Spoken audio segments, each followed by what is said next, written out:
If you grew up near the Appalachian Mountains, you already know. Folks don't just make up stories out here, they remember them. I'd love to know, where are you tuning in from and what time is it right now? Drop it in the comments. It's wild how many of us are sitting in the dark, listening to the same story, scattered across different corners of the country. Hit the like button and subscribe. It helps more people find their way into these woods. Whether they should or not, let's start. I hadn't been back to my father's cabin since the funeral 3 years ago. It sat somewhere on the edge of the Cumberland Plateau, about an hour west of Sewanee, Tennessee, past where the pavement ends and the forest starts to reclaim the roads. He used to joke that it was too far for God and too close for comfort, a line he'd always say while pouring another glass of whiskey by the fire. After he died, I swore I'd sell the place, but the papers stayed unsigned. Somehow I couldn't do it. The land was in my name, but it never felt like it belonged to me. That October, I drove up to close the place for winter. A practical reason. At least that's what I told myself. The roof had been leaking. The pipes needed draining, and I couldn't afford another season of busted valves and mildew. My boyfriend offered to come, but I said no. I told him I wanted to be alone, to get some closure. The truth was, I wanted to see if the woods still felt the same, or if the stories my father told about them would finally fade when faced with daylight. The drive wound upward through rust-colored hills, the kind that seemed to breathe mist. The GPS gave up 10 miles before the turnoff, leaving me with a cracked paper map my father had marked years ago. His handwriting was still there, small notes about old hunting spots, berry patches, and a half-erased line he'd labeled Whistler's Hollow. I remember asking him once what that meant, but he just smiled and said, "You'll know it when you hear it." By the time I reached the cabin, the light had shifted to that brittle gold you only see in October. The clearing was smaller than I remembered, ringed with oak and pine whose shadows stretched like bars. The air was colder up there, the kind that carried the smell of stone and iron. The cabin looked exactly as we'd left it, the porch sagging, shutters loose, metal chimneys streaked with rust. My father's old rocking chair still sat in the corner, a blanket half draped across it, stiff with dust. I stood there for a long time before unloading the truck, listening to the silence. It wasn't the peaceful kind, it had weight, like the woods were holding their breath. Inside, the place smelled of pine cleaner and stale air. I opened a few windows, packed up the old pantry food, folded the blankets, and checked the generator. Routine things. The motions kept me calm. Around 4 p.m., I found his old notebook on the shelf by the window. Just lists of chores and hunting notes. But the last page had something strange written in his cramped script. If you hear the whistling, don't answer. They don't know their own voices. At first I laughed because that sounded exactly like him, half drunk and dramatic. But the handwriting looked rushed, the pen pressing deep into the paper like he'd been shaking. I stepped outside with a flashlight to cover the stacked firewood before the dew set in.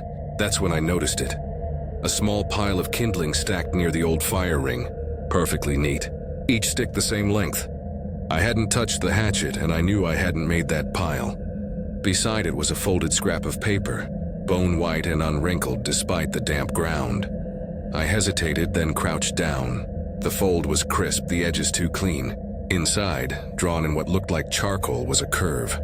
Not a line, not a shape I could recognize. More like half of a symbol, unfinished. I thought maybe it had blown in from somewhere, though the wind hadn't stirred all day. I dropped it into the fire pit, let it catch on the old ashes, and went back inside.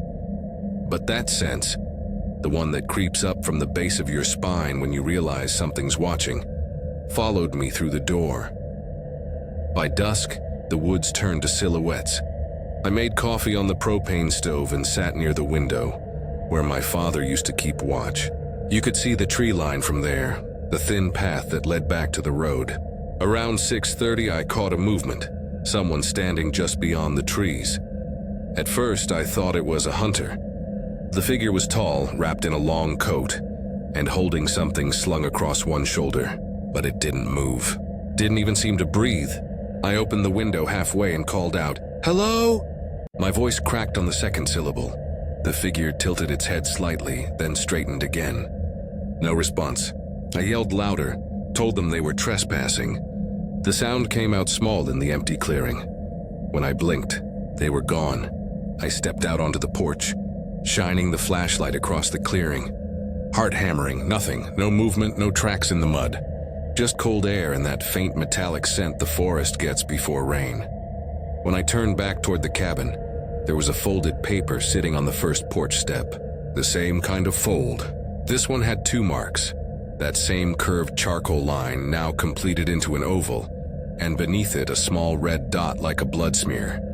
I went inside and locked the door. I told myself I was being ridiculous.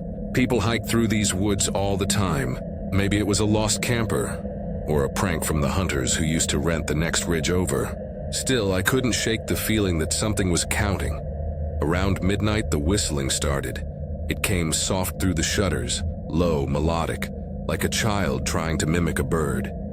It drifted from tree to tree, sometimes close, sometimes far. I turned off the lantern and sat there in the dark, barely breathing. The whistling shifted patterns, rising in pitch, echoing through the wood beams like someone testing the acoustics of the cabin itself. Then it stopped. The silence that followed felt alive. I could hear my heartbeat.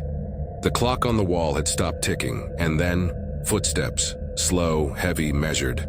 They crossed the porch back and forth, creaking the boards just above me. My father used to pace like that when he was thinking. Same rhythm, same pause every 4 steps. I could almost picture him, barefoot and muttering to himself about fixing the roof or the water line. But he was dead. The steps continued for maybe 20 minutes before fading away.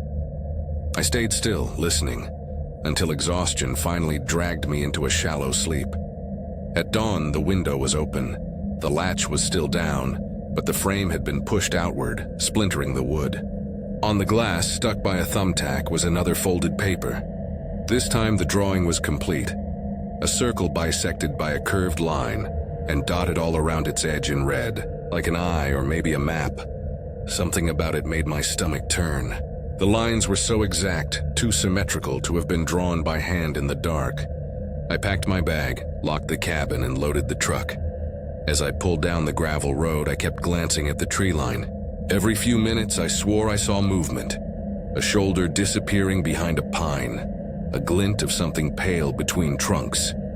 The whistling followed, faint and broken, like the sound of a bottle rolling on the floor of a moving car.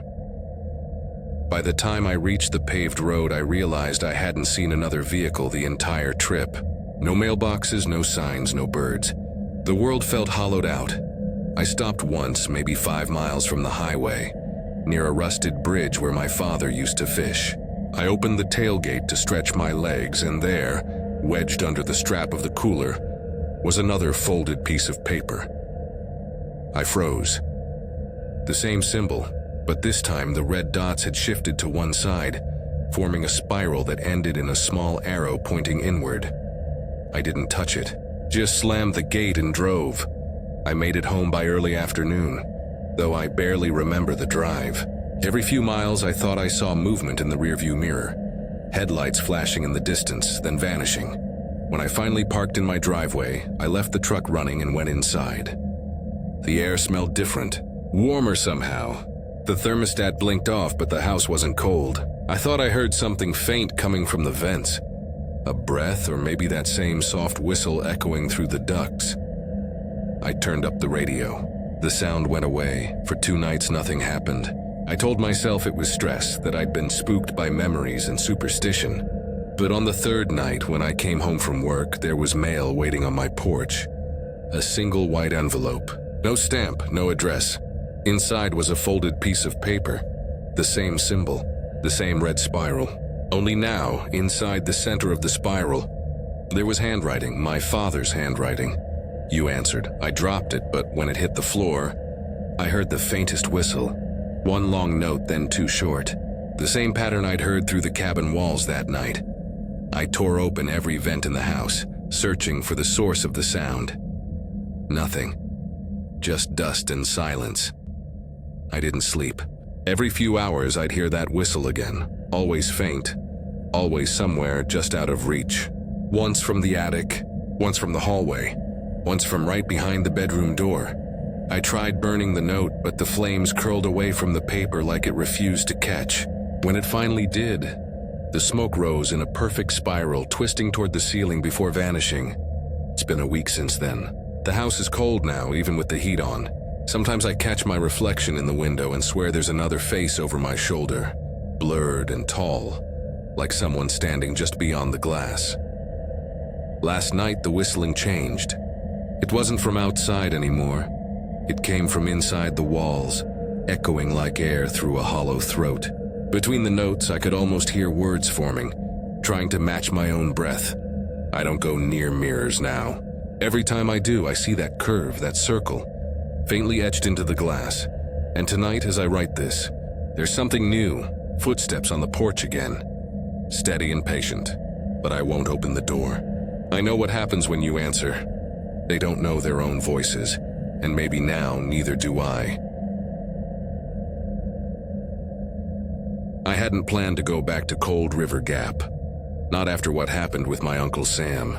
He'd been found dead in his trailer just outside the old mining road. Heart failure, they said. Peaceful.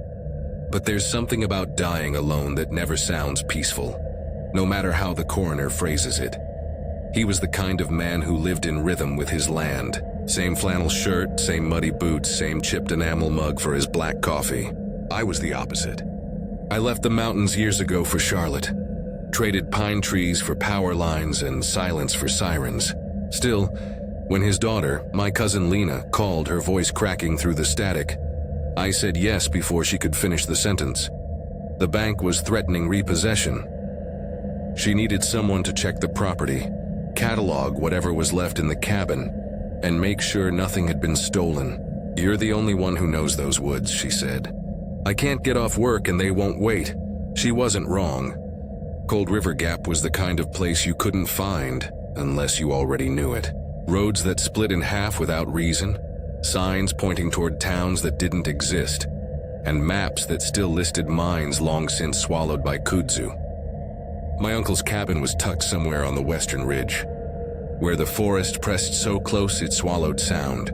It was early October, one of those crisp, bright mornings where the air smells like metal and burning leaves. I loaded up my old Tacoma, brought along my dog Jasper, a brown mutt with the loyalty of a saint and the anxiety of a veteran. He never liked the woods, but leaving him behind felt worse. We left before sunrise. The road out of Blue Hollow was clear, just mist curling through the trees and the dull hum of NPR under the static. I passed the familiar landmarks, the abandoned gas station, the rusted sign for the sawmill, the church that had burned down decades ago, but somehow still hosted Sunday services in the shell. By 10:10 a.m., I hit the split where Route 15 became Cold River Road. GPS still worked then. It even announced the next turn. Continue straight on County Route 28, before freezing completely. No buffer, no warning. Just a blue screen and then black. I tapped it twice, waiting for it to reboot, but nothing. Even my phone read no service. That's when I realized how quiet it was. No wind, no birds. Not even the sound of my tires over gravel. Jasper started whining softly, ears pinned back. You're fine, I told him, more for myself than him. The first odd thing I saw was the bridge. Should have been gone. The old iron span that crossed Cold River washed out in 2002, right after a storm chewed through half the ridge. Sam used to take me around the long way on an old service road, but now it stood there good as new. Fresh boards, bright railings, even new reflectors catching the sunlight. No state funding could have built that in the middle of nowhere. Jasper whimpered again, pressing his nose against the window, staring toward the far side of the bridge. I hesitated, engine idling, then told myself the county must have rebuilt it. See? I muttered. Progress. The bridge creaked as I crossed, wood straining under the tires. Halfway across, the radio cut to static. Through the hiss came a faint voice, male, low, muttering something that might have been words. I turned the dial. Nothing, just that voice tangled in the static. Then silence. When the tires hit the far side, Jasper barked once, sharp, defensive, and then went quiet again. The road narrowed almost immediately, trees clawing inward, branches scraping the paint. The deeper I went, the older it felt. No mile markers, no ditches, just roots and shadow. Then the first car appeared. It was an old maroon sedan, maybe a 90s Buick, half buried in leaves. Driver's door open, dome light on, no one inside. The interior looked undisturbed. Fast food wrappers, a flannel jacket on the passenger seat. But the air smelled faintly of mildew and iron. I slowed to look. Jasper started growling. About a mile later, another vehicle, this one a pickup. Rusted blue, tilted into a ditch, hood up. The driver's side window was shattered inward, like something had struck it from the woods. I should have turned around. I know that now, but some stupid mix of loyalty and logic made me keep going. I told myself maybe the county was clearing old wrecks. Maybe the forest had shifted again and buried a junkyard. But deep down, it felt staged. Around noon, the road forked without warning. The left path sloped downward into the holler. The right curved uphill toward where I thought the cabin should have been. There were no markers, just a crude wooden sign nailed to a tree that read Colton Ridge in faded black paint. I took the right fork. It felt like driving into a tunnel. The canopy closed overhead, branches knitting so tight they strangled the light. My mirrors brushed bark. Somewhere ahead, water trickled faintly, like a creek buried beneath leaves. Then just beyond a bend, the cabin came into view. Only, it wasn't his. Sam's cabin had tin siding and a red porch swing. This one was black timber, charred like it had survived a fire. No windows, no chimney. Just one door hanging crookedly open. I stopped at the edge of the clearing. Jasper pressed himself against the dashboard, whining in a low, steady hum. "Stay," I told him, voice trembling. The cabin looked new despite the burnt wood, like someone had rebuilt it from something old. Inside, dust motes hung still in the cold air. One cot, one wooden chair, one table with a thick book resting on it. A ledger, spine frayed, pages bloated with age. I don't know why, but I opened it. Each page listed names written in neat block letters, followed by locations. Laurel Gap, TN. Briar Hollow, WV. Red Lick, VA. Each entry had a date next to it, and some had faint lines drawn through them, like they'd been crossed out. Others were underlined in red pencil. The most recent name made my throat tighten. Samuel H. Rourke. Cold River Gap underlined twice. The ink hadn't even dried. I backed away, pulse hammering in my neck. The air in the cabin felt thicker, heavier, like the moment before thunder. Outside, I heard the engine cut out. I bolted.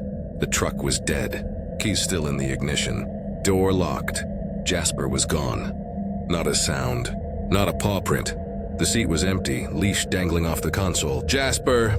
I yelled, voice cracking through the trees, no echo. The sound just vanished, swallowed by the forest. I circled the clearing, searching for any sign of him. Fur, prints, anything. That's when I saw the footprints, my own, leading from the truck to the creek below.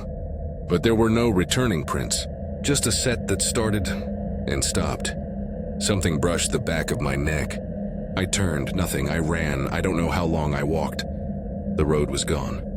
The bridge was gone. Even the direction of the sun felt wrong, slanting from both east and west at once. I found the maroon Buick again hours later, but this time the doors were shut, and moss grew along the roof. Like it had been sitting there for years. When I passed the pickup, the windshield was caved inward. By sunset, I was sobbing more than breathing. My phone battery had died hours before. The woods were changing shape. Familiar landmarks gone, replaced by crooked trees and ditches where there shouldn't be any. And then I saw light. A narrow path cut through the underbrush, marked by a small wooden post. Someone had carved a crude name into it. Red Hollow Trail, I didn't think. I followed. The path twisted on itself, rising and sinking like a heartbeat. Once I swore I saw headlights flicker through the trees, but when I called out, nothing answered. By full dark, I reached a dirt road. A police cruiser idled there, headlights cutting through the fog. The officer, a young guy, maybe 25, stepped out with his hand on his flashlight. "Ma'am, you all right?" he asked. I told him everything. The wrecks, the ledger, Jasper, my uncle's name. He didn't laugh. Didn't ask if I'd been drinking. Just nodded slowly. eyes darting toward the woods behind me. "You came from Cold River Gap?" "Yes." He sighed through his nose, muttered something like, "Not again." Then he said, "My dad was a deputy back in the 60s. Said a hunter stumbled out of there once swearing he'd seen a book with names in it. They found the man's pack by Bear House Creek. Never found him. He took my statement, drove me to town, and left me at a motel. I didn't sleep. At dawn, I walked to the station to check the official report. The officer from last night wasn't there, and no one claimed to know him. When I gave his name, Officer Green, the clerk looked confused. We haven't had a Green here in 20 years. I thought maybe I'd misread his tag. Maybe it said Greenwood or Grant. But when I got back to my room, there was an envelope sitting on the bed. No return address, no stamp. Just my name in black ink. Inside was a single page torn from a ledger. Marla T. Hayes. Cold River Gap, underlined twice. The same red pencil. That was 3 days ago. Since then, the lights in my apartment flicker at night, always in pairs. 2 short bursts, 1 long. Sometimes I wake up to find dirt on the floor near the door, shaped like boot prints. I called Lena yesterday. She said the bank sent an appraiser up last week. They never came back. Last night I dreamed I was standing in that cabin again. The ledger was open and the names were whispering. Not in words, just the sound of pages turning faster and faster like breathing. When I woke up, there was a folded paper on my nightstand. Not an envelope this time. Just the corner of a ledger page with a red underline and a date. Today's date. There's someone walking outside my door right now. Slow, deliberate steps. I can hear their pen scratching. I never liked that drive up to Sable Ridge. The road wound so tight it felt like you were circling something you weren't supposed to find. My Uncle Ray used to say the mountain didn't want to be mapped. That it was old enough to remember when people listened. He'd been gone 3 winters now. Heart attack. Quick and quiet. And my aunt had passed a decade before that. The cabin was all that was left of them. I hadn't planned on coming back. But when my cousin Mitch called and said the bank was pushing to repossess, I told him I'd help clean it out. He said he didn't want to go alone. I didn't either. But I went. It was October, the kind of October that comes too early, when summer heat still lingers under the leaves, but the air smells like rain and wood smoke. I left Lexington before dawn, coffee thermos sloshing beside me, and followed the highway until it gave up and turned into cracked county asphalt. My phone lost signal before the second bridge, and after that, the GPS just froze on a blue line and refused to move. By the time I reached the first turnoff, fog had started creeping through the pines like smoke from an unseen fire. The road narrowed into a trail, just 2 ruts and a ribbon of mud, and every curve felt steeper than I remembered. The cabin was 6 miles past the ridge marker, but you'd never find it unless you already knew where to turn. When I pulled into the clearing, Mitch was sitting on the porch rail, boots on the steps, thermos in hand. He gave a half wave. "Place hasn't changed," I said. He smiled without looking at me. "That's what scares me." The air was still. Too still. Even the wind seemed to lose interest up there. Inside, the cabin smelled the way I remembered. Old pine and cold iron. Dust blanketed everything, soft and thick as flour. The old stove still leaned on one leg, and a cracked mason jar sat on the mantel, like it had been waiting for someone to notice it. Nothing had moved since the funeral. We got to work, both of us quiet. Mitch started boxing tools and letters. I handled the kitchen drawers, old utensils, half-melted candles, an unopened can of peaches that must have been older than me. It wasn't until I lifted a stack of newspapers that I found the first strange thing. A photograph. It was tucked between 2 plates of glass, the kind used in cheap frames. It showed the cabin exactly as it looked now, but with 2 people standing by the creek behind it. A man and a woman. Their faces were blurry, their reflections in the water sharper than they should have been. Someone had written a date on the back. October 14th, that was tomorrow. I turned it over again, but the image had already faded in the light, like it didn't want to be looked at for too long. When I mentioned it, Mitch frowned. Probably one of Ray's weird photography projects. He used to double expose stuff with those old cameras, but his tone said he didn't believe it either. We stopped for lunch, peanut butter sandwiches and stale pretzels. The kind of food that's just a pause, not a meal. The woods around us had gone unnaturally quiet, not silent but expectant, like the air was holding its breath. "I hate how still it gets here," Mitch muttered. "Wasn't like this when we were kids," I said. He nodded, eyes drifting toward the window. "Yeah, back then it felt bigger. Now it just feels close." We decided to take a walk down to the creek, mostly to shake off the claustrophobia. The trail started behind the shed, half swallowed by brambles. We used to race down it barefoot, but now every step cracked twigs loud enough to make me flinch. The trees leaned in from both sides, their branches woven like ribs over a lung. The ground was damp, spongy. When we reached the bend, I could smell the creek before I saw it. Muddy, metallic, faintly sweet like something fermenting. That's when I noticed the boot. It was lodged halfway in the mud, caked to the ankle. Brown leather still glossy enough to look new. I nudged it with my stick. It didn't move. "Hunter, maybe?" I said. Mitch didn't answer. He was staring past me, downriver. His face had gone pale. I followed his gaze. The creek curved through a shallow glen, and just beyond the bend, two bodies lay half submerged in the water. A man and a woman. Their hands were bound with what looked like rope, the ends floating loose in the current. The man's head rested against a rock, tilted at an unnatural angle. The woman's hair fanned across the surface like drowned weeds. They weren't moving. The water barely reached their waists, shallow enough that if they'd fallen, they could have stood up. I stepped forward, but Mitch grabbed my arm. His fingers dug into my jacket hard enough to hurt. "Don't," he said. "Just don't. We can't just leave them," he swallowed. "I saw them earlier." "What?" "This morning. They passed the cabin. They were laughing." She waved. His voice broke. "They were alive, Sarah." I stared at him. "You sure?" He nodded. But we'd been in that cabin all morning. Neither of us had heard footsteps. No voices. Nothing but the sound of our own boots and the creak of the floorboards. Before I could answer, a bark echoed up the trail, sharp and close. We turned to see a golden retriever trotting toward us, tail high, followed by a couple dressed in bright hiking gear. "Hey," the man called. "Trail dead end that way?" I stepped in front of the path. "Yeah," I lied. "Washed out near the creek." "Best turn back," the woman frowned. "It's dry season."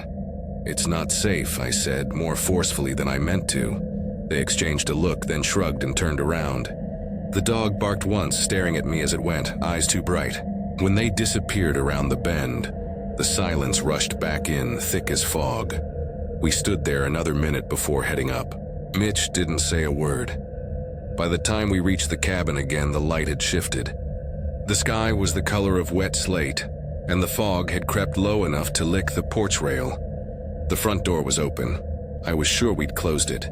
Inside, the air was colder, heavier. The smell of pine had been replaced by damp earth. The boxes we'd stacked were still against the wall, but the old boots that had been by the hearth were gone. Mitch noticed it too. He didn't speak. Just stared. We left before dark. The ranger station sat 2 miles down the ridge. A squat concrete building behind a row of parked ATVs that looked decades old. The ranger on duty was a big man with sunken eyes and a voice like gravel. His name tag said R. Teller. We told him everything, about the creek, the bodies, the ropes, the boot. He didn't interrupt, just listened, scribbling notes in a weathered logbook. Then he radioed someone, told us to wait.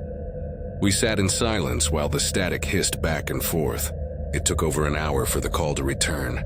Teller didn't react at first, but his eyes narrowed slightly. "They didn't find anything," he said finally. "No bodies, no rope. Just mud and some deer tracks," I blinked. "That's impossible." "We both saw them," he shrugged. "The water plays tricks down there. Locals call it Mirror Creek for a reason. The surface bends light, makes you see things that aren't there. It's an old miner's tale." "Bodies aren't light tricks," Mitch muttered. Teller tore the page from his logbook and handed it to him. "I'll file a report, but if you're smart, you'll head back before dark. This place gets strange at night." We left without another word. The fog was so thick by the time we hit the main road that the headlights barely cut 10 feet ahead. Mitch gripped the wheel like he was holding the car together.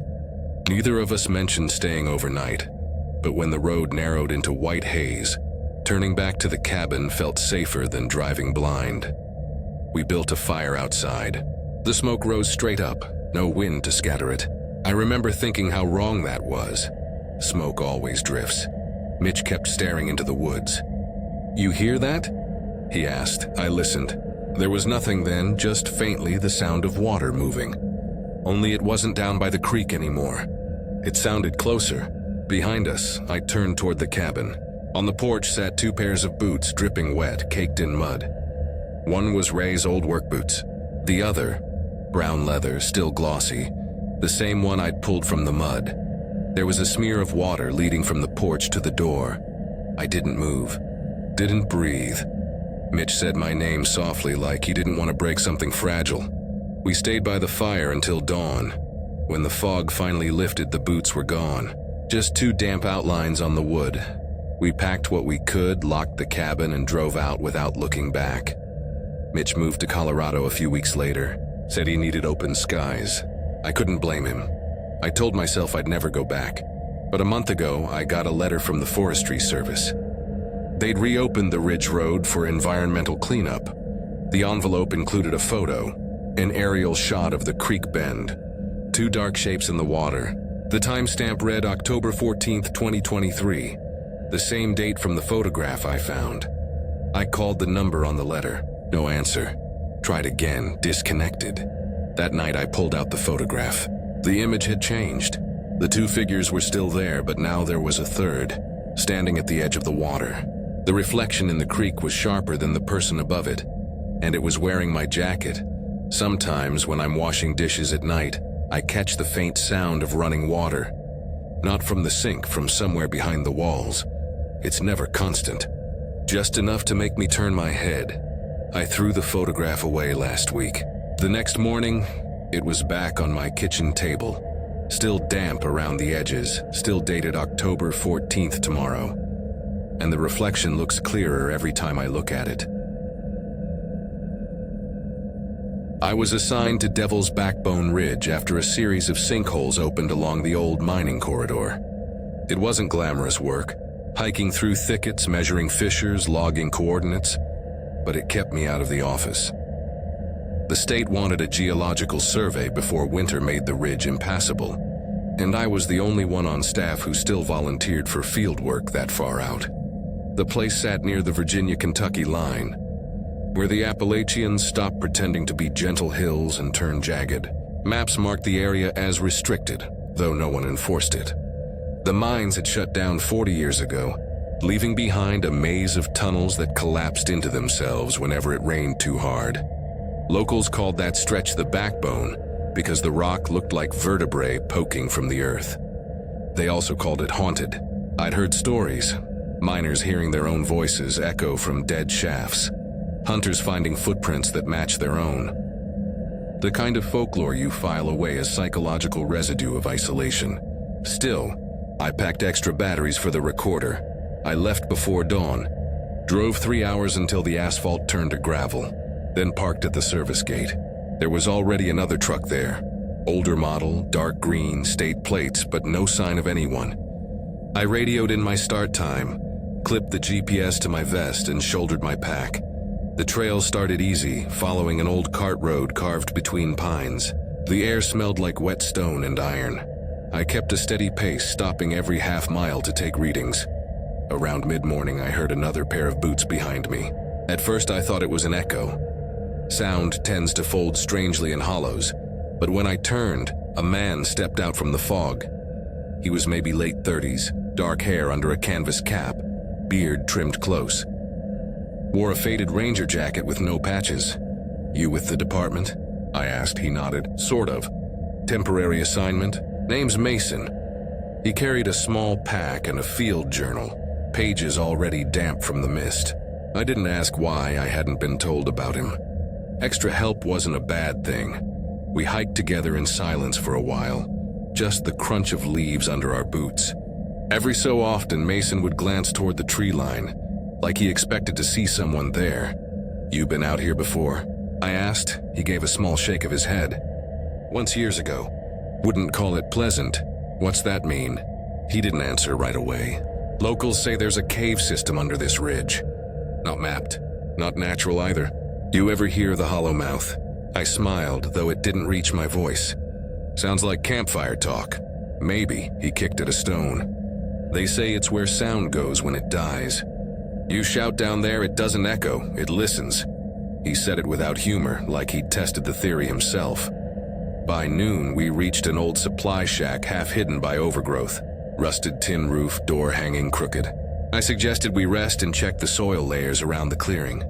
Mason agreed, though he lingered at the edge of the trees, eyes scanning the slope below.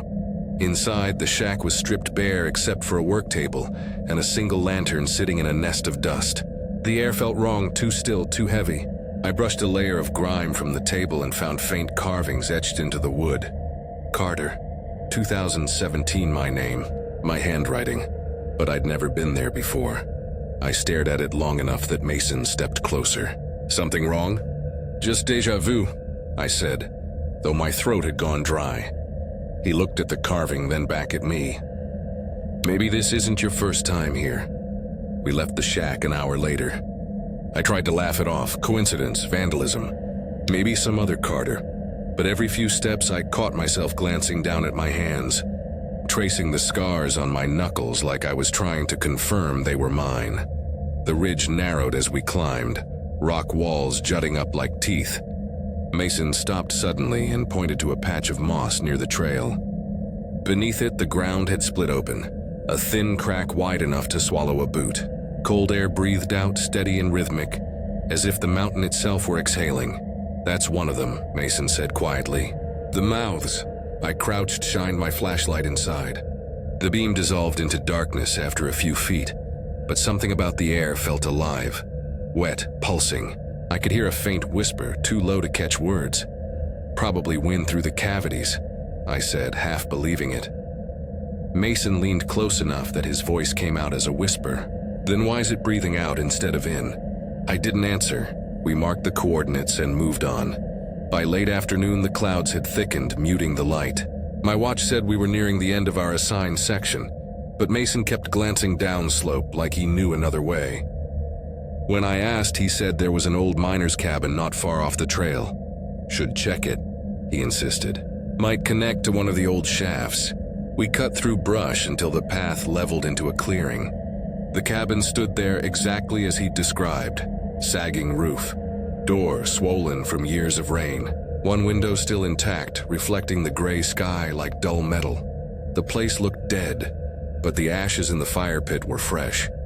Mason tried the door. It opened easily, hinges silent. Inside, the air smelled like damp earth and kerosene. A single cot leaned against the wall. Beside it sat a metal plate bolted into the floor with a ring handle attached. Mason knelt beside it, running his hand over the seam. This shouldn't be here. He tugged once. The plate lifted, groaning softly. A rush of cold air spilled out, carrying the smell of wet stone and rot. I angled my flashlight into the opening. The beam caught a figure lying on the dirt below. A man, motionless, his skin gray and slick with moisture. I thought he was dead until his fingers twitched.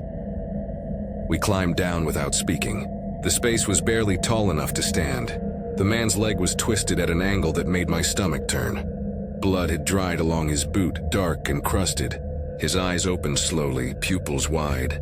You have to close it, he rasped. Close it before he hears. Mason crouched beside him. Who? The man swallowed hard. The one who took my name. At first I thought he was delirious. I reached for his wrist to check a pulse, but his hand shot up, gripping my sleeve. His voice dropped to a whisper. He waits for new ones. Don't say who you are. Mason stared at me, his face gone pale. I wanted to ask what he meant, but the air shifted, another breath rising from the hole, colder now, carrying a sound just below hearing. It wasn't wind. It was whispering, overlapping, hundreds of voices speaking at once. The injured man's eyes widened. He's listening. We dragged him up through the hatch, both of us shaking. Once we reached the surface, Mason slammed the plate shut. The whispering stopped instantly. The forest went quiet. We half-carried the man toward the trail. He was lighter than he should have been, like something inside him had been scooped out. Every few steps he muttered nonsense. Numbers, dates, half names. When we finally reached the old cart road, headlights flashed through the trees. A truck idled by the gate. Man stepped out. Older, wiry, wearing the same faded Ranger jacket as Mason. "Where'd you find him?" the man asked. His voice was low, flat. Mason explained quickly, pointing back toward the ridge. The Ranger listened without expression, then turned his eyes on me. "You, Carter?" I hesitated, then nodded. He studied me a second too long. "All right," he said. "Let's get him to the station." I rode in the bed with the injured man. His head lolled against the side, mouth moving soundlessly. Once his eyes flicked open and fixed on me. "He knows your voice now," he whispered. "Don't answer it." I pretended not to hear.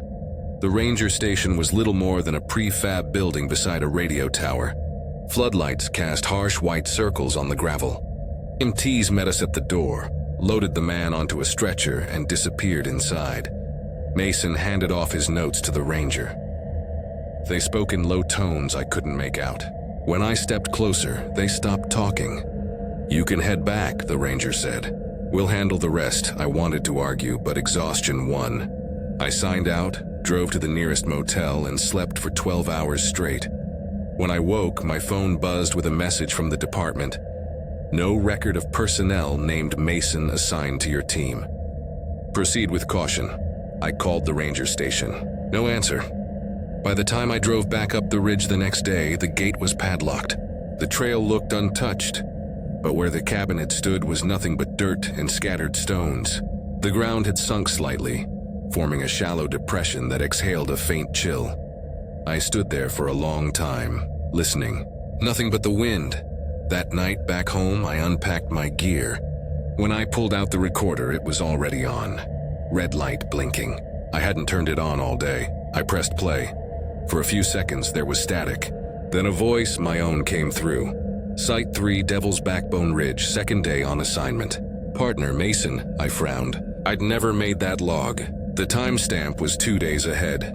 The recording continued, my voice growing strained. "We found another fissure. Something's moving under the rock. Think it remembers us." The tape cut off mid-sentence. I deleted the file, but when I checked the recorder again an hour later, it had returned. Identical, except this time my voice ended differently. "I think it remembers me." I shut it off, removed the batteries, and threw it in a drawer. But the next morning when I started my truck, the radio clicked on by itself. Static, then a voice. Not mine. "Eli," it said softly, almost kind. "You left the hatch open." The air inside the cab turned cold enough to fog the windshield. I turned the key, killed the engine, sat there breathing hard. For a long time I didn't move. Then against every ounce of sense I had left, I whispered back, "What do you want?" The radio hissed, then cleared. To remember who I was, the line went dead. It's been 2 weeks since Devil's Backbone. I filed my report, skipped the follow-up, stopped answering calls from the department. Sometimes when I close my eyes, I see that crack in the ground, the breath rising out of it, steady as a pulse. And at night I hear something under the house, a faint inhaling, exhaling. I keep telling myself it's plumbing or air through the vents. But sometimes, just before it stops, I hear a whisper that sounds exactly like me, saying a name I no longer recognize. The job wasn't supposed to feel haunted. It was just maintenance. Data retrieval, generator checks, battery swaps before the frost came down on the highlands. I'd been contracting with the forestry division for a few years, usually covering the forgotten weather stations scattered across the Appalachian backcountry.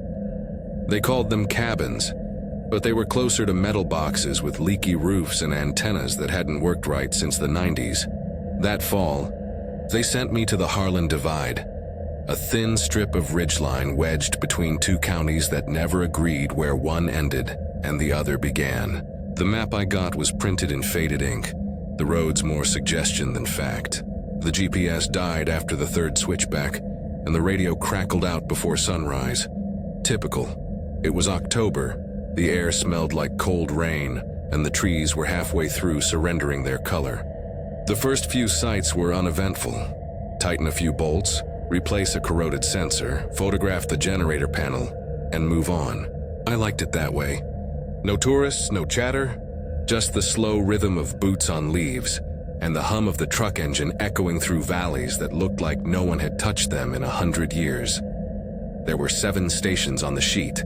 The last one, Thornvale Run, sat deep in the hollow, down a service road I couldn't find on any updated map. Even the locals at the diner in town had gone quiet when I asked. One of them finally said, "You mean the Lightning Valley?" and laughed like it wasn't a joke. Another added, "Don't go up there when the air's dry." Remembers who's talked to it. I chalked it up to local folklore. The same way folks here said you could smell ghosts in fog or that owls carried bad news. Still, I left before dawn the next morning, driving east until the pavement gave up and the forest started swallowing the sky. The road turned into a trail, then into little more than packed mud. My headlights caught a sign half-eaten by rust. Thornvale Station, 2 miles. By the time I reached it, the truck's clock said 10:47. The place was a single-room cabin perched on a slope, an antenna sprouting from its roof like a broken finger. The metal siding had scorched streaks running down from the corners. Lightning, I thought, probably more than once. When I stepped out, the air felt charged. Not windy, not stormy, but thick like static before a discharge. Every hair on my arm stood up. I told myself it was elevation. Inside smelled of ozone and wet insulation. The walls were lined with old weather instruments, barometers, gauges, a shortwave radio still blinking a faint red light, even though the power cord had been severed years ago. The hum from it was almost comforting, like a heartbeat. I did my usual sweep, checked the roofline, wrote down damages, snapped pictures. Everything seemed fine until I noticed the far wall. It wasn't painted anymore. It had been burned. Not completely charred, just streaked with narrow looping lines scorched into the wood. They weren't random. They repeated, curling across the panels like fingerprints. Closer up, I realized they were sound waves. Hundreds of them, layered one over another, each line sharp and deliberate as if burned in with wire. I'd seen that shape before in editing software, recorded voice frequencies. But how they'd ended up here, etched by fire, made no sense. The air had that same faint static buzz again. My radio crackled on its own, even though I hadn't keyed it.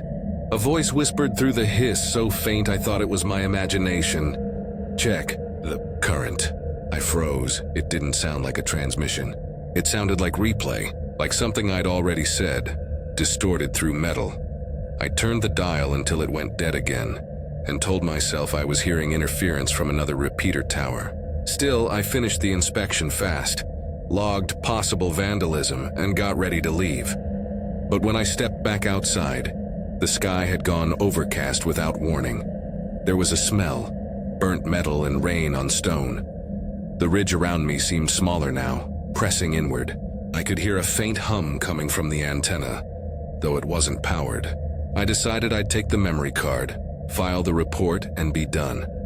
That night I stayed at the forestry bunkhouse. A single light bulb, a cot, a space heater that whined louder than it warmed. I left the radio on the table beside me. Not because I wanted to listen, but because I didn't want silence either. Around midnight, the static changed.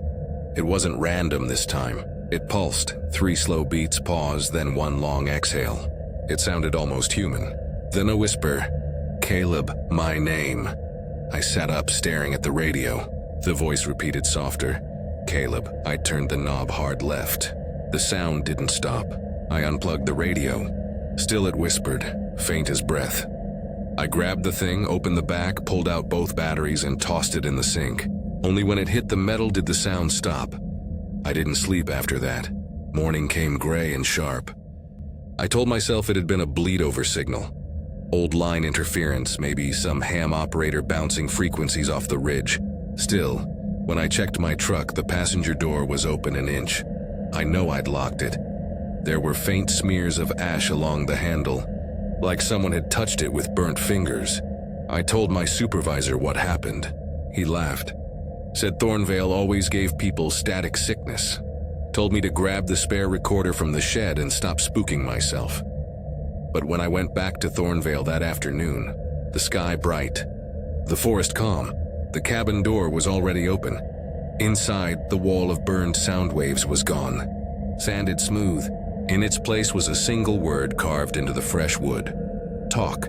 The grooves were shallow but neat, the shaving still curled at the base. Whoever did it had been there recently. I radioed the office to report trespassing. No signal. Walked 20 yards down the trail, tried again. Nothing but a low hum, steady, rising, until it resolved into something that almost sounded like speech. "Leave it open." I shut the radio off and threw it in my bag. By the time I got back to the truck, thunder was crawling along the ridges even though the sky was still blue. I decided I'd return to the station one last time in daylight to pull the memory logs and mark it closed for the season. I should have left it alone. When I came back the next morning, fog had swallowed the entire hollow. My boots sank in mud.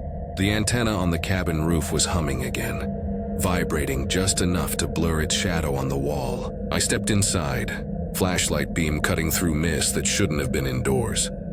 The sound waves were back, hundreds of them. But now they weren't burned in, they were moving. The faint silver reflection of moisture traced the patterns as if the lines were pulsing in rhythm with the static that filled the air. My phone started vibrating even though it had no service. When I looked, the screen showed the voice memo app open recording. The waveform on the display matched the patterns on the wall exactly, and behind it, faintly, was a voice layered over mine. "Stay, keep it running." Something shifted in the air then, pressure, temperature, I don't know. The light in the room seemed to pull toward the wall. My reflection in the window warped, doubling, tripling, until I couldn't tell which silhouette was mine. I don't remember leaving. The next clear memory I have is sitting in the truck halfway down the mountain, radio buzzing low, even though it was still unplugged. When I got back to town, I told the supervisor what happened. He didn't laugh this time. He just stared at me for a long minute and said, "Thornvale Run isn't active anymore. That site was struck and condemned after the fire in '09. No one's been up there since." I showed him the photos. Everyone came out blank. Just washed out light and streaks of static lines across the frame like lightning captured mid-flash. He told me to take the week off. That night, back in my apartment, I unpacked the recorder from my bag. The power light blinked even though the battery indicator was dead. I hit play static, then my own voice, Site 7. "Thornvale Run. Access restored. Audio response detected." I don't remember saying it. The next part made the air go cold. "Calibration complete. Subject compliant," then another voice, lower, distorted, echoed the words right behind mine. Perfectly synchronized. The file ended with both voices overlapping into a long, drawn-out hum, like someone breathing through a circuit. I deleted it, or thought I did, but when I checked again an hour later, there were 3 copies. Each time stamped 1 hour apart, each slightly longer than the last. At midnight, my phone lit up again. The screen read, "Recording in progress." I hadn't touched it. Through the speaker came faint whispering, "Caleb. Stay connected." The air smelled like ozone again. I yanked the charger out, killed the power, even pulled the breaker.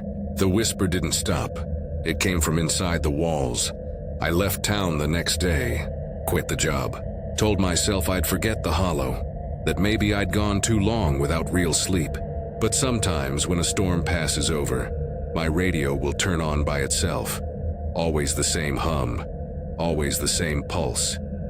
And if I sit still long enough, I can hear my own voice beneath the static, whispering something I can't quite make out. But every time the thunder rolls, the words get clearer. It's not calling for help anymore. It's asking who's listening. I used to think silence was peaceful. That was before I learned how loud it gets when you're the only one left on the road. The season had already died by the time I took the closing shift at the Ridgeview Diner, a half-collapsing place tucked off the Blue Hollow Parkway. Come October, the tourists disappeared. The gas station closed at 8, and the last of the campers headed south before the frost came down. The owners, a retired couple who spent most of winter in Florida, needed someone to handle the night lockups. I said yes because it paid cash, and I didn't have anything else to say yes to. The diner sat a few miles from Dunroe Pass, where the hills folded over themselves like unwashed blankets. No service out there, no bars on your phone. The kind of country where people measure distance in time instead of miles. 10 minutes if the fog behaves, 45 if it doesn't. That night started like any other, slow, cold, and unremarkable. I wiped the counter for the third time and watched the reflection of the neon open sign pulse red against the window. Out beyond the parking lot, the forest started immediately. No fences, no lights, just an ocean of trees swallowing sound whole. Around 8:30, the last regulars paid up. A pair of truckers, both polite in that half-asleep kind of way. After they left, the place went still. Just the hum of the soda machine and the dull click of the clock over the register. I was halfway through sweeping when the bell over the door chimed. He was tall, maybe mid-40s, wearing a denim jacket dark with rain, though the sky had been dry all day. His jeans were caked with dirt from the knees down, and his boots left wet marks on the tile like he'd stepped through a creek. He didn't look at me at first, just paused by the door, scanning the room like he was trying to remember it. "Sit anywhere," I said, voice cracking more than I liked. He picked the corner booth, the one under the flickering fluorescent that I'd been meaning to replace for weeks. When I walked over, he was staring at the table like it had something written on it. "What'll it be?" He blinked once slow. "Water," he said finally. That was it. I brought him a glass, left it there, and waited for him to look up. He didn't. He just sat with his hands flat on the table, fingers tapping in a pattern. 3 slow, 1 fast, pause. Then again. Then again. At first I thought it was nerves, or maybe some kind of tic. But it wasn't random. It sounded deliberate, like a code. "You okay there?" I asked. He looked up so suddenly it made me step back. His eyes were pale gray, the color of unpolished steel. "Do you ever hear it?" he asked. "Hear what?" "The knocking in the hills." Before I could answer, he smiled faintly, like I'd confirmed something. "Never mind," he said, and went back to tapping. I finished my work as quick as I could. The clock hit 9, and I told him gently that I was locking up soon. He didn't respond. A few minutes later, I turned off the coffee warmer and started counting the register. The sound of the tapping stopped.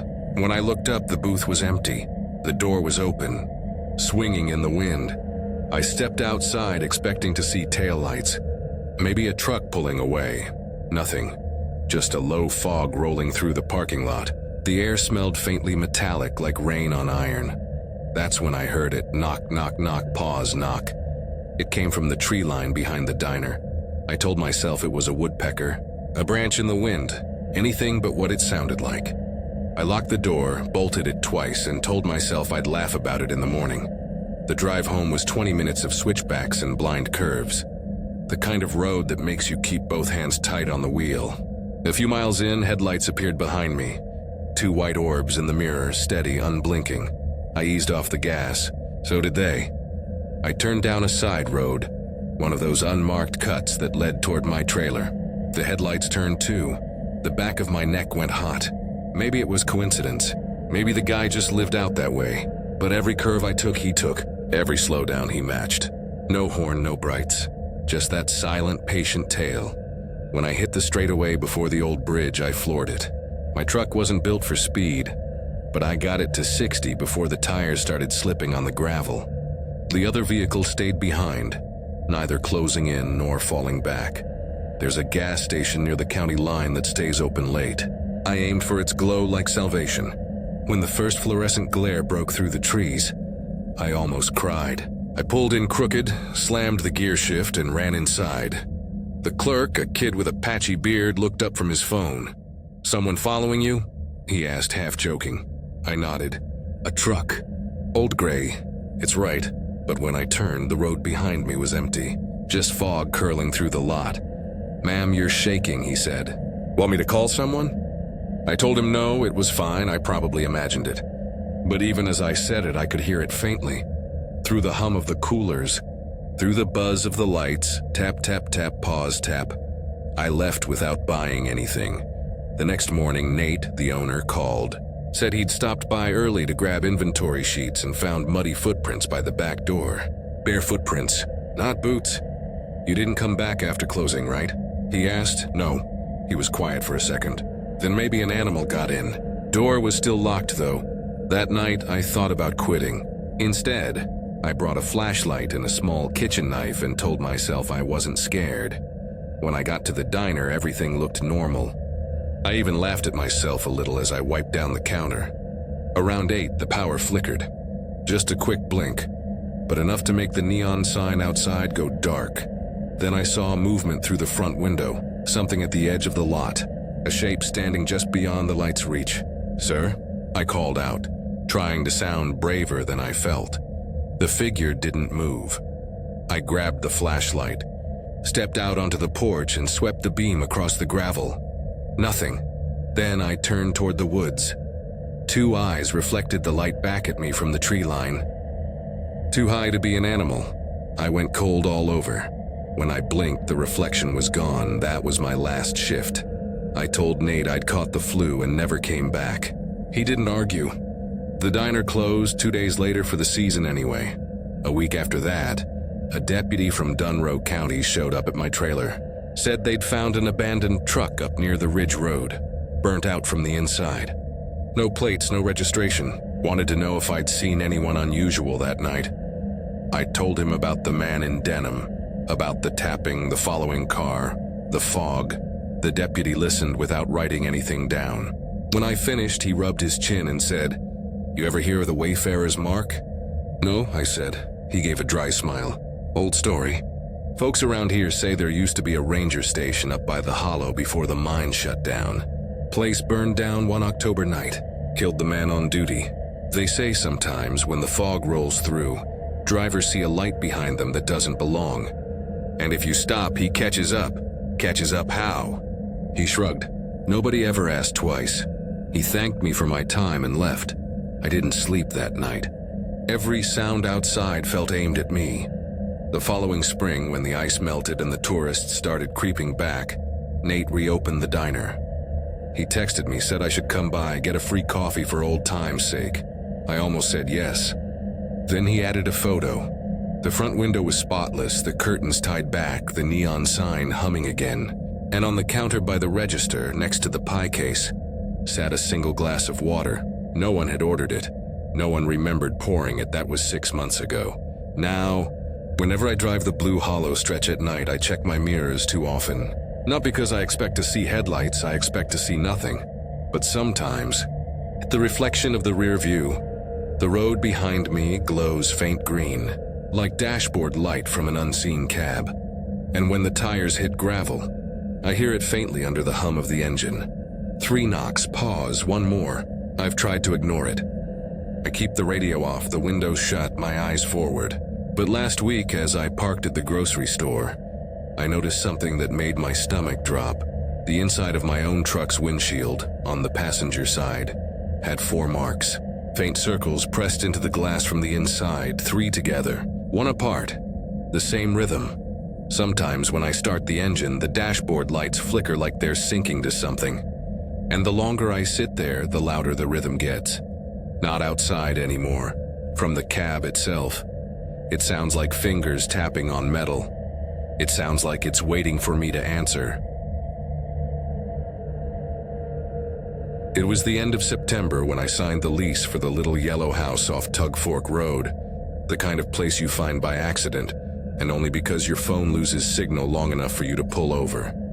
It sat crooked at the edge of a slope, surrounded by black pines that leaned like they were eavesdropping. The porch had been painted white once, maybe in the 1980s, but now it peeled like sunburn. A rusted satellite dish pointed into nothing. Still, it was mine. Cheap, quiet, and far from the town that had started to feel like a cage. I came to McDowell County for the quiet. After 3 years teaching middle school in Charleston, kids, noise, grief over a coworker's car wreck, I wanted somewhere where time could slow down. The old woman who rented it to me, Mrs. Proctor, had said it used to belong to a miner named Lowell Cates.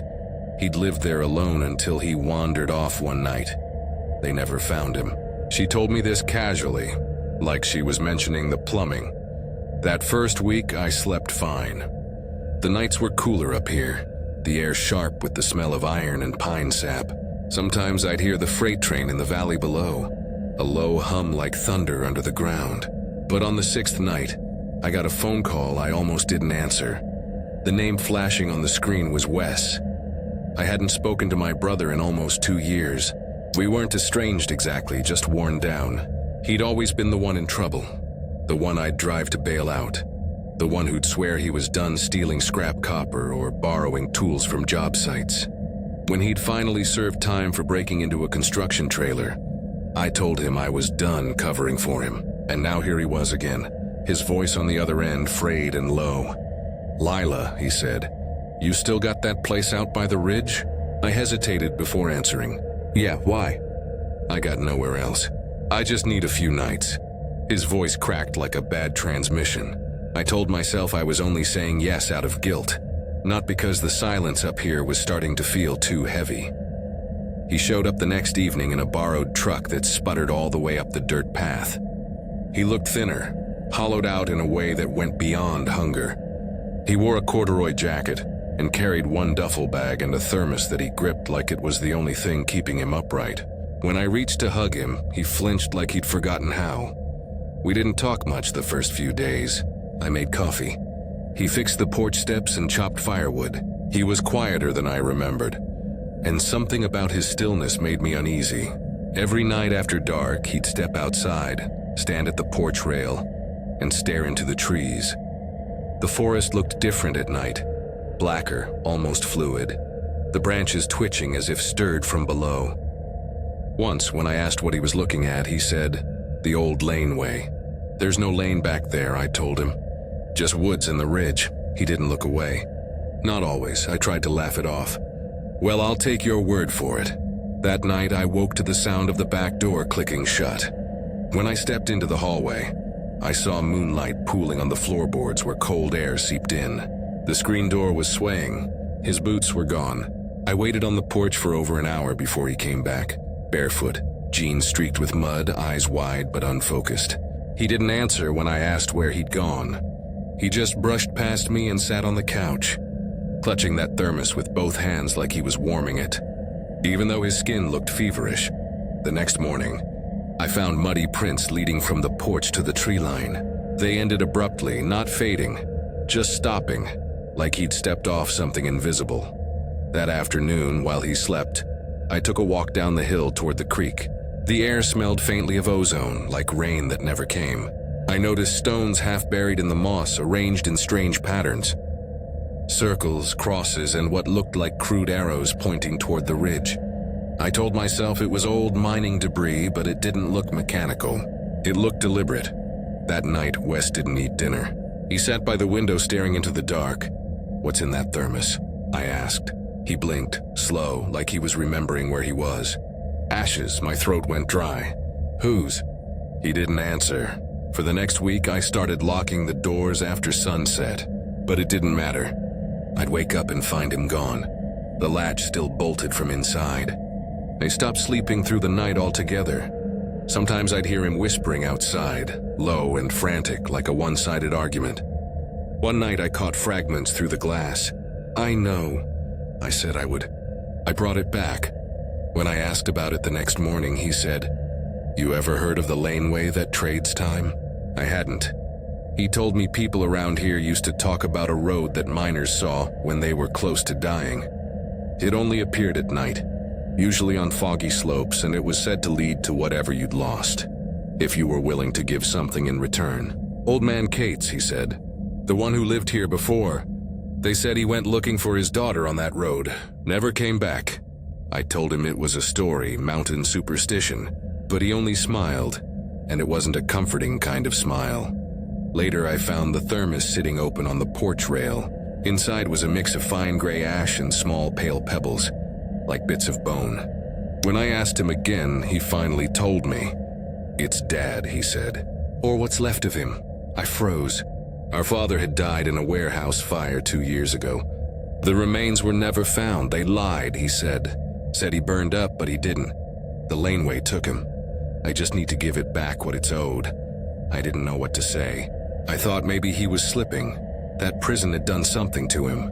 But when I went to bed that night, I left the light on. Near midnight, I heard the creak of the floorboards again. By the time I grabbed my flashlight, the back door was open. the woods pale with fog. I followed the trail behind the shed, branches clawing at my sleeves. My light flickered as I moved deeper. The ground sloped downward, soft and cold underfoot. And then I saw it, a road, narrow and perfectly smooth, cutting through the forest where no road should be. It shimmered faintly, like heat rising from asphalt, but it was cold enough that my breath smoked. The air tasted metallic. Wes stood in the middle of it, shirt torn, face streaked with soot. He didn't look back when I called his name. "It's open again," he said, voice calm, reverent. "It took too long, but it's open." I told him we needed to leave, that this wasn't real. He shook his head. "You don't hear it, do you? It's calling." When he took a step toward the fog at the end of the lane, I lunged. My fingers brushed his arm and went cold. Not numb, not through fabric, through air. Like touching dry ice. He turned and looked at me, eyes wet and gleaming. "I can fix it this time," he whispered. "It only takes one of us." Before I could speak, he stepped forward and vanished into the mist. The road rippled like water. My flashlight dimmed, then blinked out. When it flickered back on, there was nothing. Just leaves, dirt, and the dry hiss of the creek below. I screamed his name until my voice broke. I stayed there until dawn, sitting on the edge of that hill, half expecting the road to open again. When the sheriff came, I told them the truth, or some version of it. Search teams combed the woods for 3 days. They found tire ruts that went nowhere, shallow indentations where someone might have stood barefoot.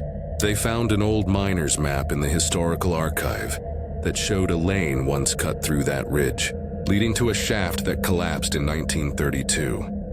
Everyone in the search party said it must have caved long ago. They listed him as missing, likely wandered into the creek, the deputy said. "Happens more than folks think." After they left, I packed my things.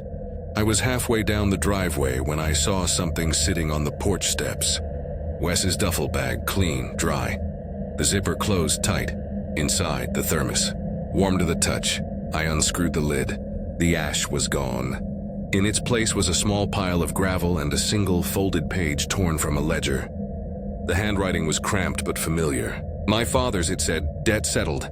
Do not come looking again." The air shifted around me, sudden and sharp, carrying the faint smell of burnt oil and river mud. From somewhere deep in the valley, I thought I heard a low hum, like a truck engine idling on a faraway road. I told myself it was the wind. I drove until morning, until the radio caught static and the fog burned off behind me. That was a year ago. I'm back in Charleston now, but sometimes, especially in fall, I'll wake up at 3 a.m. to the sound of gravel crunching outside my window. No headlights, no car, just that slow, rhythmic sound, like tires rolling over a narrow lane that isn't really there. And when I listen closely, I swear I can hear his voice under it, soft, almost calm. Almost fixed it. I wasn't supposed to be out there past sundown. That was the one rule my cousin Evan repeated more than once. You don't wander the Kentucky ridges after the light drops. Not around here. But when you spend months photographing forgotten corners of Appalachia, it's hard not to chase the kind of light that only exists at dusk, when the world looks like it's holding its breath.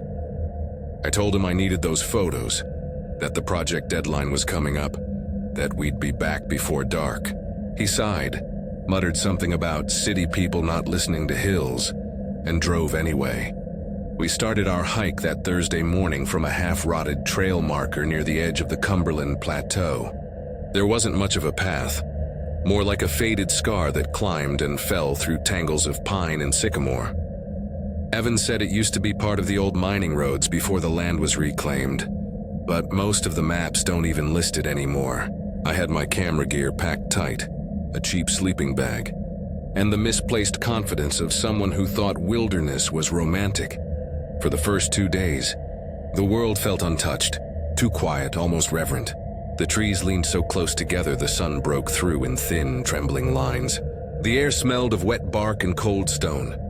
Every few hours the wind would rush through the hollows and carry that low hum the mountains make, the kind that makes you swear someone's whispering your name just out of earshot. By the second night, I could tell Evan wasn't enjoying it. He'd been on edge since we left the main road. He kept glancing at the tree line like he expected something to step out. When I asked what was wrong, he just said, "This stretch ain't used anymore for a reason." I laughed it off, told him old trails die out all the time. He didn't laugh back. The third day was when things started to turn. The weather shifted fast. No storm, just this heavy, muted grayness that swallowed the distance. The ridge narrowed. The trees grew close enough that the wind couldn't breathe between them.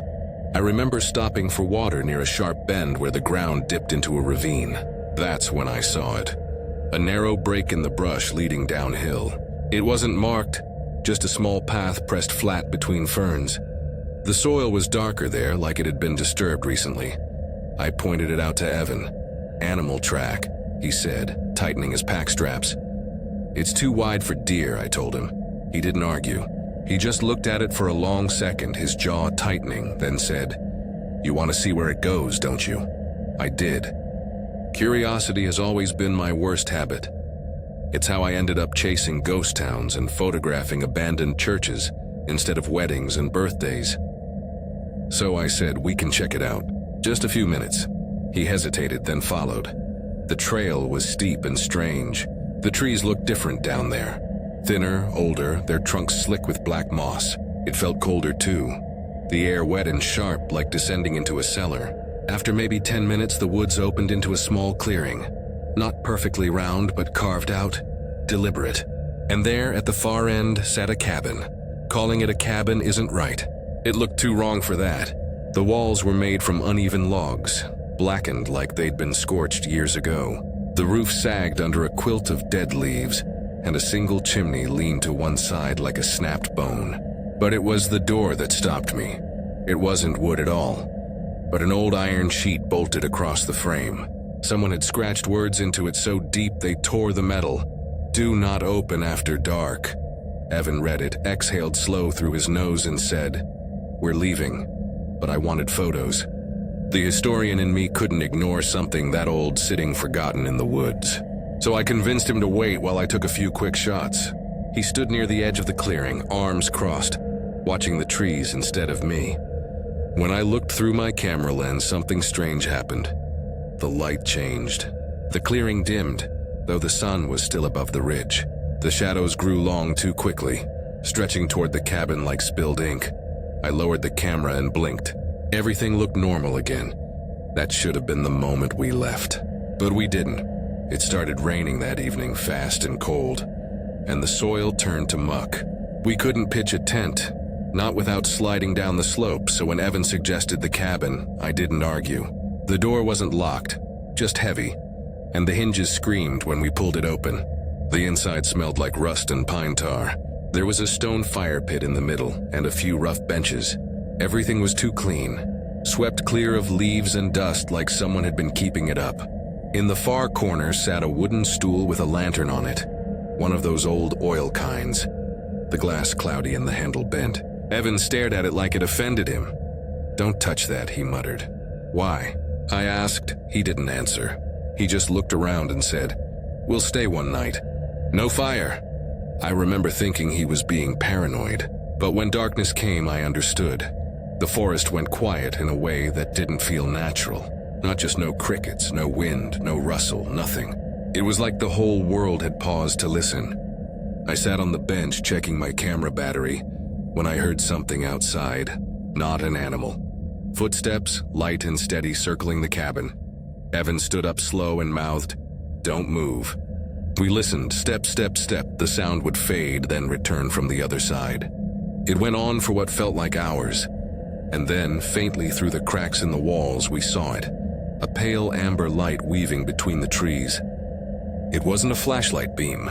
It moved like it was alive, floating, rising and falling in smooth arcs.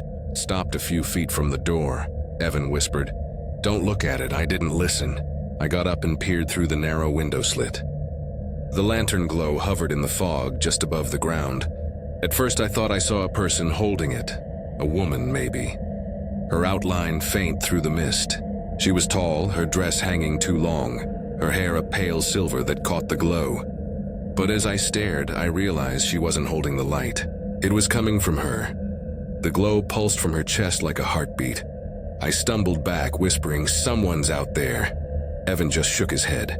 "It's not someone. That's the Lantern Widow." He said it like a name he hadn't spoken in years.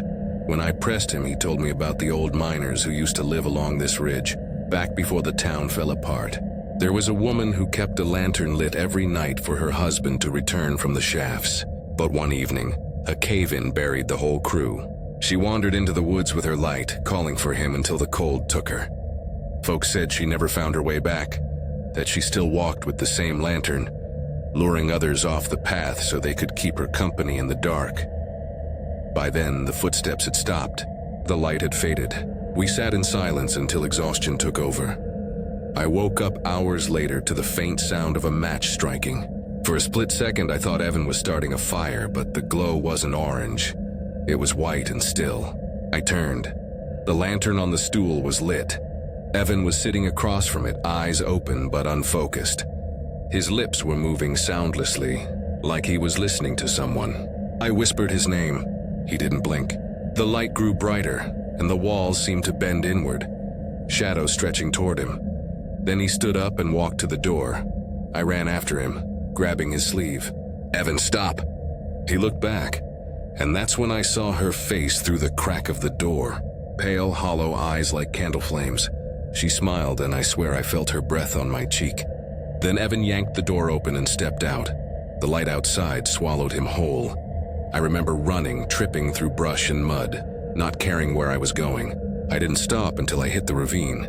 The rain had eased, but the fog was thick, curling low around the roots. I sat there until dawn, waiting for the world to sound alive again.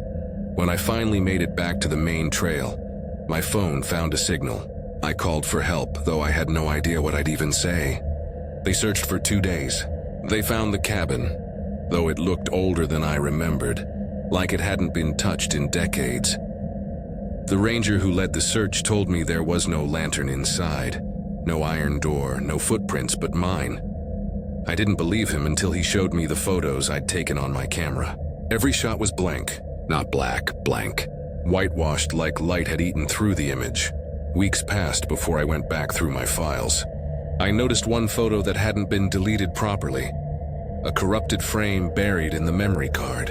When I opened it, I saw the clearing, the cabin, and a faint figure standing just inside the doorway. The face was blurred, but the light from her chest glowed bright enough to paint the trees. And behind her, another glow, smaller, like someone else had started shining from within. I never told the rangers about it. I didn't tell the family either. But sometimes when I'm out shooting at dusk, my camera flickers. The autofocus catches something faint in the tree line, a glimmer, a reflection that shouldn't be there. I've started turning back before dark now, just like Evan warned. Still, every now and then, when the light hits the valley just right, I see it in the distance. A lone lantern swaying through the fog, sometimes two. And once I swear I heard his voice carried on the wind, calm and far away, saying, "You see it too." I was never supposed to be working alone that week. The Laurel Fork Gorge wasn't exactly a friendly place once the weather turned, but I was behind on my erosion reports, and the contract bonus only paid out if every site was logged by October's end. So when my partner quit mid-season, something about his wife being sick and the forest feeling wrong, I decided to finish the route myself. It wasn't courage so much as stubbornness, or maybe desperation. The road up the gorge twisted like a broken spine, gravel turning to clay halfway up. The county truck shuddered every time the tires hit a rut. It had been raining on and off for days, and the woods were slick with that wet, cold smell that seeps through your clothes. When I turned the ignition off, the only sound left was the rain ticking against the windshield, and the long, soft creak of the forest breathing around me. The markers I was logging weren't even visible from the road anymore. Metal stakes buried under decades of moss and leaf rot. The job was simple on paper. Record coordinates, take soil moisture readings, repaint any markers still upright. But nothing about this part of Virginia ever felt simple. The trees here grew closer together than anywhere else I'd been. The hills folded into each other like old scars, and the fog didn't just settle, it clung. I got out, adjusted my hood, and grabbed my kit. The rain had softened into mist, but the air was colder than it had any right to be for mid-October. The trail cut downhill from the road, marked only by a faded blaze someone had hacked into a birch decades ago. I'd been told to avoid the gorge after dark. The old mines under there are unstable, my supervisor warned. But I only had 2 more posts to record before I could head home. By the time I found the first one, I could barely see 10 feet ahead. The paint was flaking. Red turned to rust, but the number stamped into the post was still legible. S1911. That struck me as odd. All the others I'd seen were from the 60s or later. I jotted it down anyway. The woods went quiet as I worked.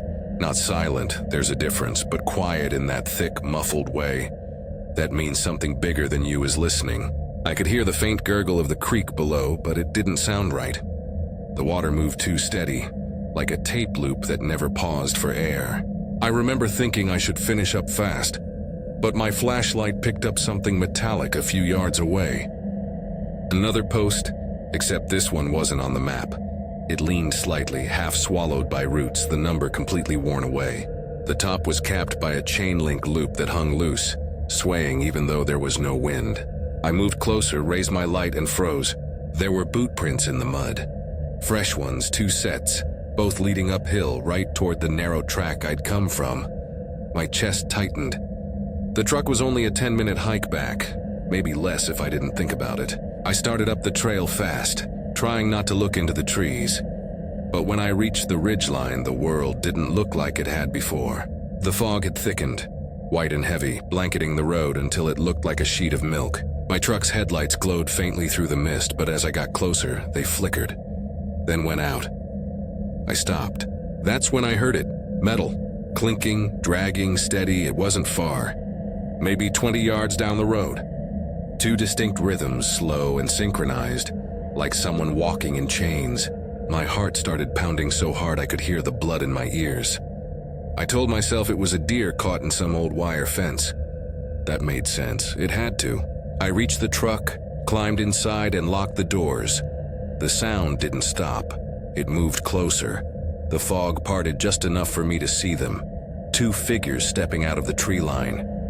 At first they looked like men. Miners maybe, wearing long canvas coats and heavy boots. One was tall, broad across the shoulders. The other was smaller, stooped like he carried a weight. The taller one had a length of iron chain wrapped around his wrist, the end dragging behind him across the asphalt. The smaller one's coat was torn down the back, his collar soaked through with dark patches that weren't rain. I froze behind the wheel, fingers gripping the steering like it could save me. They stopped in the middle of the road. Didn't look at me, didn't move. The taller one raised his arm and pointed to something behind me. I twisted to look and saw nothing but fog. When I turned back, both men were gone. Just gone. I sat there for what felt like an hour before I found the nerve to start the truck. The headlights came back on like nothing had happened.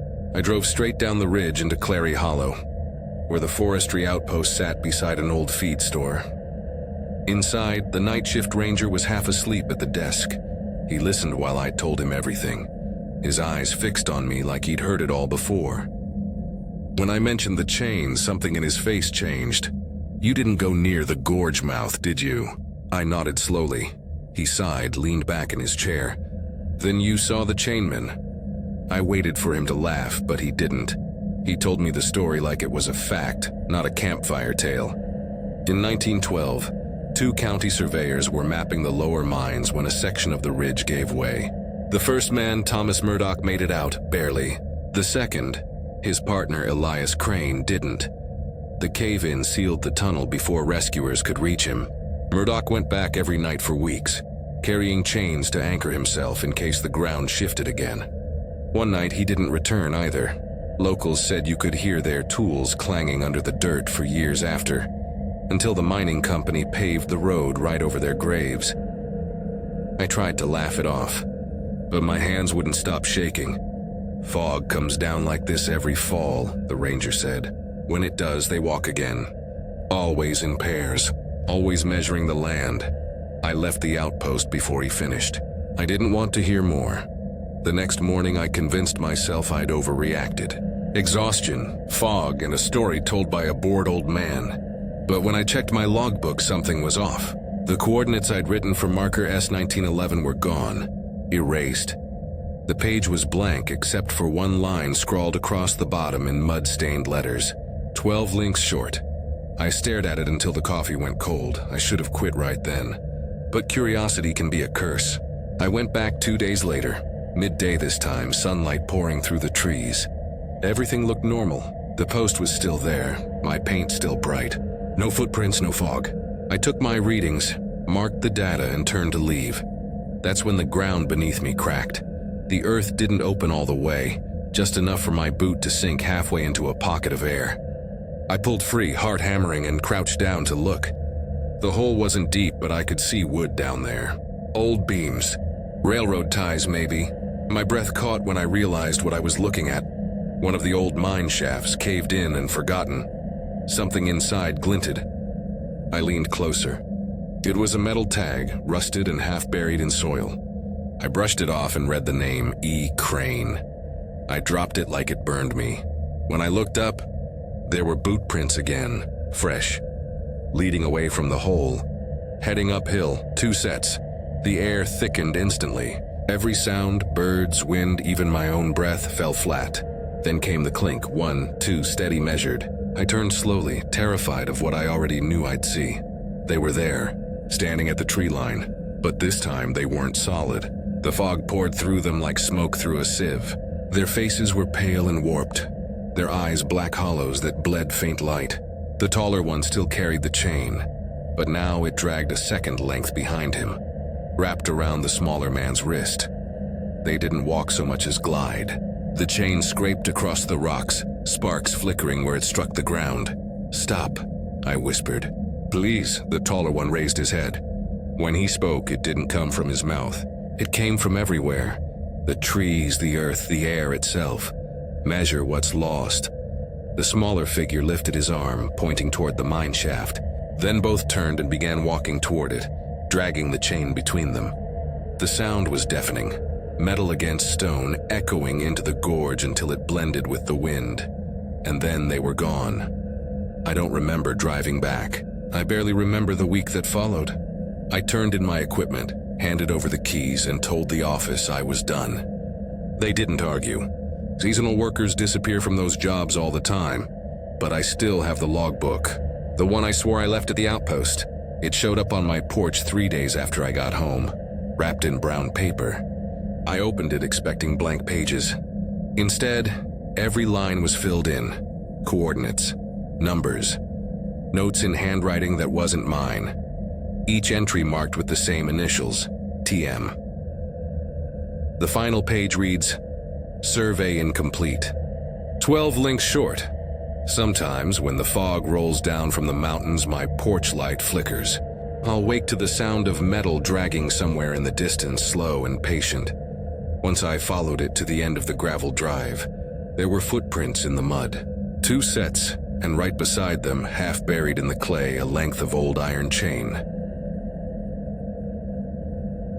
When my uncle died, I inherited a cabin I didn't even know existed.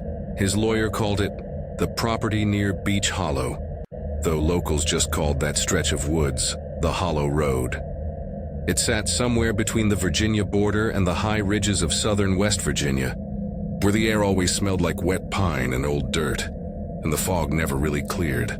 I'd been living out of my car since the divorce, so a free roof, even one surrounded by mountains that felt like folded hands, sounded like a small miracle. I drove out there in late October, when the trees had gone brittle and colorless, the kind of month where daylight burns fast and everything feels a bit haunted. The road curved tighter the farther I went, asphalt turning to gravel, gravel to mud. My GPS gave up halfway through, flashing that smug, no signal warning like it had better things to do. I remember laughing under my breath when I finally saw the mailbox, just a rusted post with my uncle's name half faded. The driveway beyond it was little more than a rut disappearing into the woods.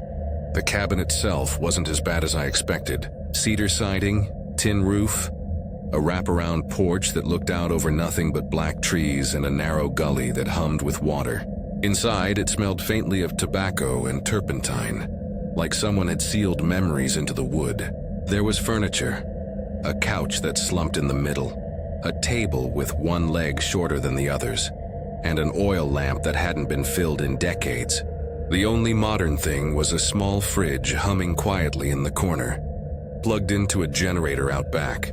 I planned to stay the weekend, just long enough to take photos, look for papers, maybe figure out if the land could be sold. That first evening, I unpacked my bags, ate a can of soup over the sink, and read the old letters I found in a drawer. Most were bills, but one envelope was different. Older, sealed with a wax stamp that had cracked into flakes. Inside was a single page written in my uncle's cramped handwriting.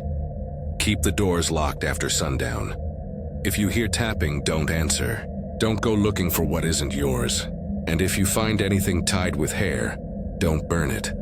I folded the note back up, laughing nervously because it felt like something you'd read in a bad ghost story. He'd lived alone for years. Maybe he'd gone senile before he died. Still, something about that line, "Don't burn it," stuck with me. By dusk, the woods had gone unnaturally quiet. The usual sounds, bugs, frogs, wind, seemed to fall away all at once, leaving only the occasional sigh of trees adjusting in the cold. The silence didn't feel peaceful. It felt deliberate, like the forest was holding its breath. I sat on the porch with a flashlight, scrolling through my phone just to keep my nerves in check. No service, of course.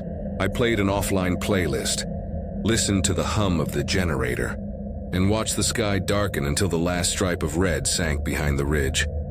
That's when I heard it, the first knock. 3 short taps on the front door. I froze, waiting for it to come again. Did. Same rhythm, steady. Nobody should have been out there. The closest town was 10 miles away, and I hadn't seen another car since I left the main road.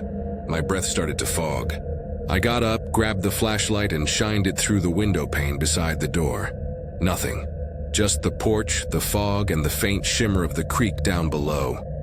Still, I called out. "Who's there?" Silence. I opened the door a crack. Cold air pressed in like something alive, smelling faintly of damp bark and iron. On the top step sat a small bundle, 3 sticks tied neatly together with what looked like horsehair. Not twine, not string, hair. I nudged it with my boot, expecting it to fall apart. It didn't. The knots were tight, deliberate, almost decorative. I didn't like the way it looked at me, because that's what it felt like, as if that little thing was waiting for my reaction. So I tossed it off the porch and slammed the door harder than I meant to. The rest of the night passed slow. I tried to distract myself with a book, but my eyes kept drifting to the windows.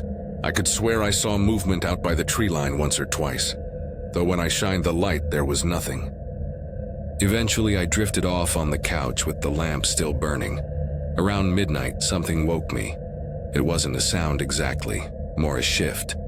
A change in the pressure of the room, like the air itself had gotten heavier. I sat up, the lamp's flame flickering. Then came the sound again, crunching gravel outside. Slow, dragging steps. I turned off the lamp, crouched by the window, and peered through the glass. A figure stood at the far end of the driveway. Tall, motionless, dressed in something ragged and dark. I lifted the flashlight and aimed the beam. The light caught its face, or what should have been a face, and for a split second, my brain refused to process what it saw. It was a mask. A human face, dried and stretched tight over wood. The eye holes were sewn shut with the same horsehair that had tied the sticks, and the mouth was open just wide enough to show a dark hollow behind it. The figure raised one arm and pointed, not at me, but toward the back of the cabin. My stomach dropped. I spun around, light sweeping across the walls. The back door latch was twitching. I heard it rattle once, twice, and then stop. When I turned back to the window, the figure was gone. I spent the rest of the night sitting on the floor with the shotgun I'd found behind the door. I didn't even know if it was loaded. I just held it, waiting for something to change. Every few minutes I'd hear 3 knocks. Sometimes at the back door, sometimes the side, sometimes on the walls themselves. Always 3. Always patient, like it was counting. The knocking stopped just before dawn. When the first light bled through the windows, I went outside. exhausted but shaking less. The porch was covered in bundles now, dozens of them tied in hair laid in perfect rows. Each one pointed toward the cabin like offerings. I got in my truck and drove straight into town. The sheriff was half asleep when I walked in, rubbing his temples while coffee steamed beside his paperwork. I told him what happened, showed him one of the bundles I'd brought. He studied it for a long time before setting it down. "Looks like you found yourself a charm," he said. "We used to get these stories around here. Old thing, Beach Hollow has its ghosts." "Someone was on my property," I said, wearing a face. He gave a small chuckle. "A mask, you mean?" "No," I said, my voice cracking. "A face." He didn't laugh that time, but he didn't believe me either. He said the usual things. Kids playing pranks, Halloween. People drinking too much shine and scaring themselves silly. He took my statement, told me to lock up tight, and promised to send someone by if they could spare a deputy. I drove back with my hands shaking on the wheel. That evening I packed up what I could. I was halfway through loading the truck when I noticed something carved into the porch beam near the door. Mine. The letters were deep, jagged, freshly cut. That was enough for me.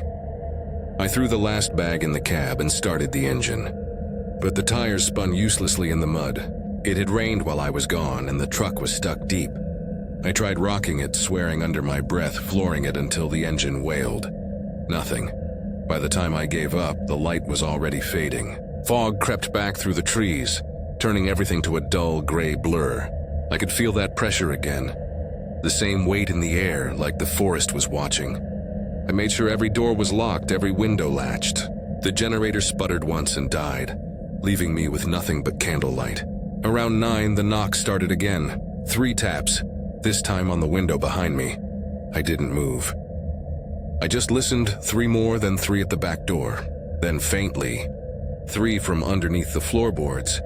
The boards vibrated beneath my feet as something dragged along the foundation, slow and deliberate. The air smelled sharp, like rotten wet soil, and my candle started to sputter. I whispered to myself, trying to keep calm.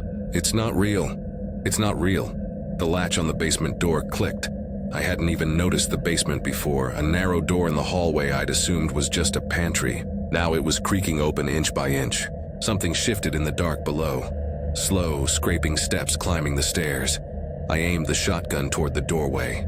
"I'll shoot," I yelled, my voice trembling. The steps stopped. Then from the darkness below came a voice. Low, strained, and wrong in a way that didn't sound human. "You shouldn't have thrown it away," I fired. The blast filled the cabin with smoke and noise, and I fell backward, deaf and dizzy. When my hearing returned, the basement door was still. The only sound was the echo of my own heartbeat. I waited there until morning again, too afraid to sleep. When sunlight finally broke through, I crept outside. The fog had lifted, and the woods were still. The bundles were gone. The porch looked almost clean except for one thing. A single mark carved into the doorframe. 3 vertical scratches, fresh and deep. I packed up the rest of my things, abandoned the truck, and walked the 10 miles to town. By the time I got there, my hands wouldn't stop shaking. I stayed with a friend for a few days, trying to convince myself it had been a bad dream. But the next weekend, I went back for closure, if only to prove to myself there was nothing left to fear. The cabin stood the same as I'd left it, quiet and gray. The mud had hardened, and the air smelled faintly of smoke from my gun. I stepped onto the porch, half expecting another bundle. Instead, I found something else. A small photograph nailed to the door. It was old, sepia-toned, faded at the edges. 3 people stood in front of the same cabin. A man, a woman, and a child. Their eyes were blurred, but I could see the woman's hair. Long, dark, and braided. Each braid tied at the end with thin horsehair, and written across the bottom, in faint pencil, were the words, "The Beach Hollow Family, 1873. Taken before the sickness." My uncle's warning note made sense then. The hair wasn't just hair. It belonged to them. The family that had lived there long before him. Before anyone knew what kind of ground they'd built on. I don't know if they were buried somewhere under that cabin or if something else crawled out of them, but whatever's tied to that place, it never left. That night I stayed in a motel outside town. Around midnight, I heard it again through the thin walls. 3 slow knocks on the door. When I opened my eyes, a single bundle of sticks lay neatly beside the bed, tied with hair.